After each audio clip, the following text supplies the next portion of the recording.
evaluasi dari sumber. Ya, ini evaluasi sumber itu ada ketiga kriteria. Pertama adalah authority. Siapa penulisnya? Ya pernah yang tadi kemarin saya pernah jelaskan ini ya. Expertise-nya relevan atau tidak? Ya, otoritasnya tolong diperhatikan.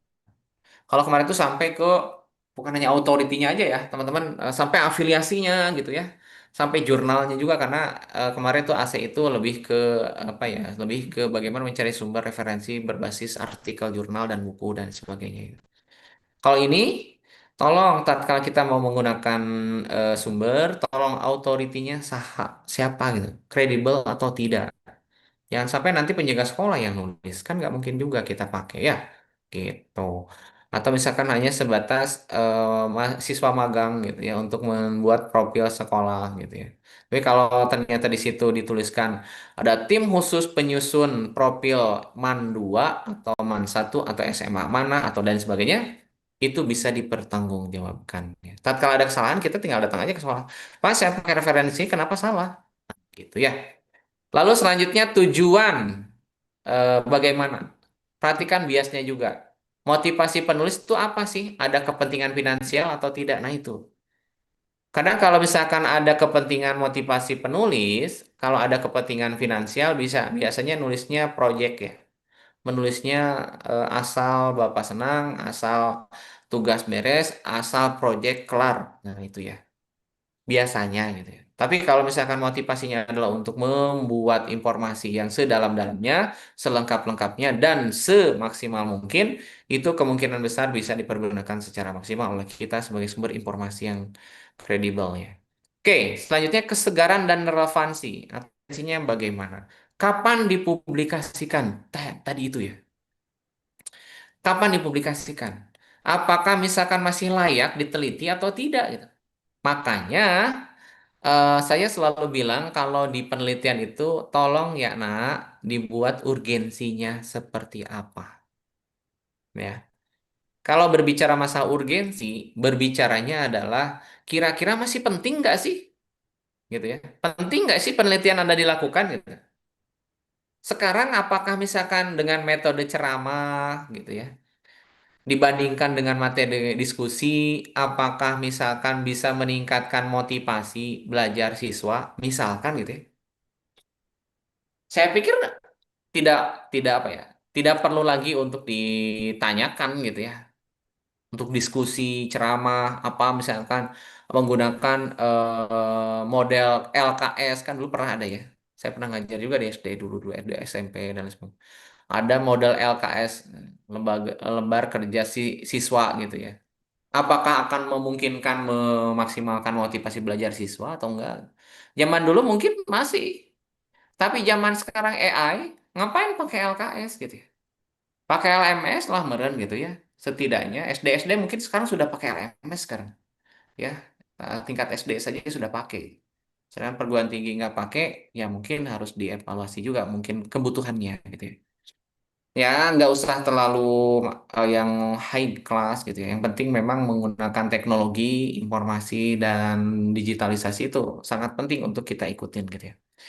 Ya, jadi kesegaran sama relevansinya atau resensinya memang harus perlu-perlu dipikirkan baik-baik ya. Kapan dipublikasikan? Apakah masih relevan atau tidak? Ya, jangan sampai nanti tema-tema penelitian kita gitu ya. Oh, ternyata jadul-jadul. Ah, bahaya itu ya. Nanti tatkala misalkan kita mau buat tesis gitu ya. Tesis teh nelitinya teh no informatif yang memang sepertinya udah terlalu banyak gitu ya. Udah ribuan orang pakai gitu. Novelty sampai bingung menentukan kira-kira ini novelty-nya atau nilai value dari value of research-nya itu apa? Sampai bingung karena bingung sampai nggak ada gitu. Itu jangan sampai seperti itu ya. Karena kan maka dari itu nanti kita sudah punya dosen PA masing-masing gitu ya.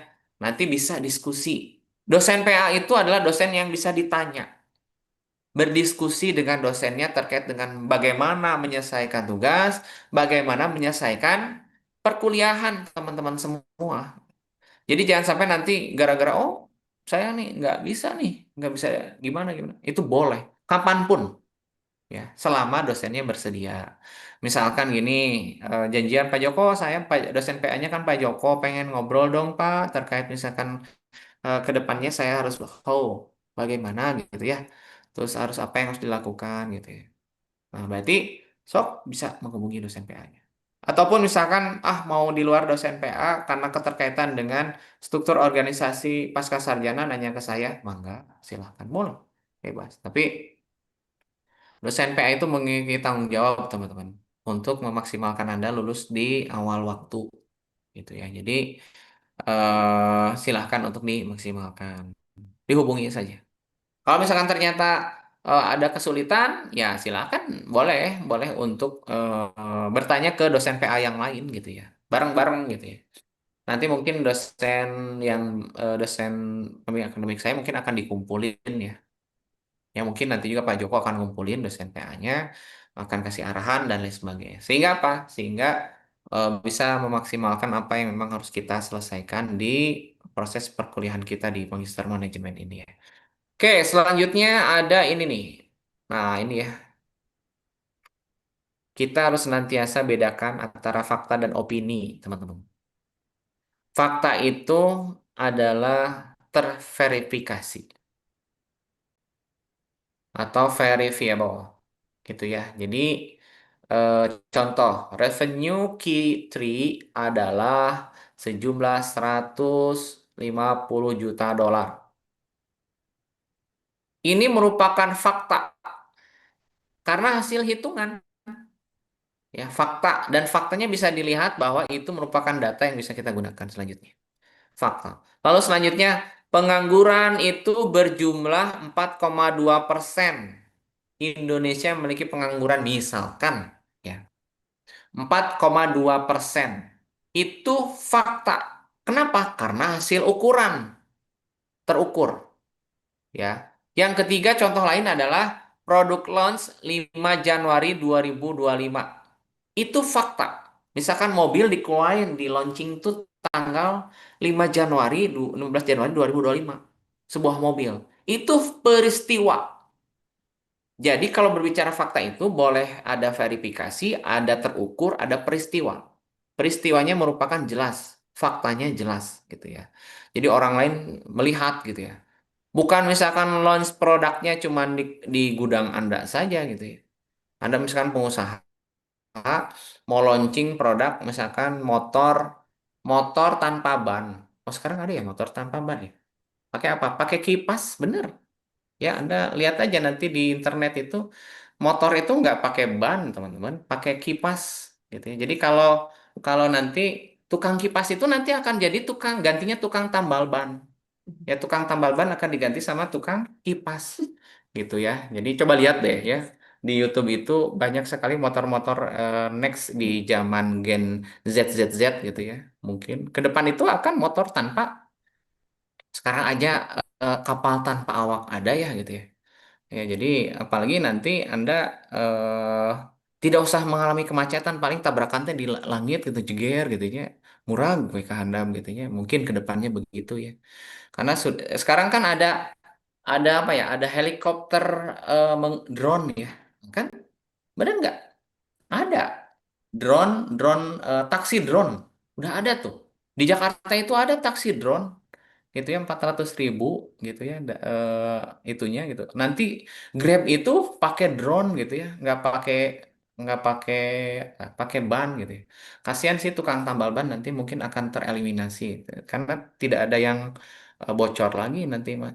Cuman ya itu tadi. Nah, tukang kipas angin mungkin nanti akan jadi tukang tambal tambal kipas, tambal drone gitu ya. Mungkin ke depannya gitu ya. Jadi fakta. Jadi faktanya itu harus dilaunchingkan di sebuah peristiwa yang orang lain juga lihat. Bukan hanya sebatas satu dua orang saja yang lihat gitu ya. Oke, selanjutnya